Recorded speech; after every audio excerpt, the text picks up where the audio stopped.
நம்ம டென்ஷன் ஆகிட்டு நம்ம திமுக காரன் பேசுறேன். அவங்க தடுத்து இருந்தாங்கன்னா இன்னும் ஆட்சி வந்துடும்.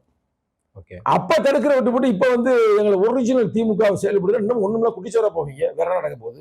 அப்போ தலித் விரோத செயல்பாடுகளை வந்து வேடிக்கை பார்த்ததன் காரணமாகத்தான் தலித் வாக்குகள் வந்து திமுகக்கு விழாதன் காரணமா தான் அவங்க தோத்தாங்க. அதுதான் 100% உண்மை. அதாவது எப்படின்னா, இந்த பிரச்சனை நடக்கும் பொழுது அவர் கொஞ்சம் காது கொடுத்து கேட்டிருந்தா, இல்ல ஒன்றும் பிரச்சனை நேரம் வேங்கவேலி போயிட்டு நம்ம மக்கள் தானே நடந்து போச்சு, சரி வீட்டில் ஒரு டீயை போடுங்க, அப்படியே கற்பவனுங்க பிரதர் ஒரு டீயை போட்டு சாப்பிட்டு. சரி, இதெல்லாம் தான் இந்த பட்டியல் நீங்க வந்து நிறைய சொல்லிட்டு இருக்கீங்க. ஆம்ஸ்ட்ராங் அவர்களுடைய படுகொலையை தொடர்ந்து இப்ப வரிசையா 1 by 1 சொல்லிட்டு இருந்தீங்க.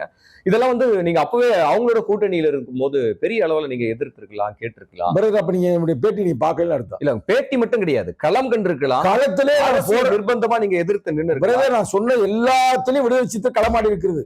எல்லாத்தையும் எங்கள் எழுச்சி தமிழர் முதல்வர்கிட்ட போய் சொன்னாரு.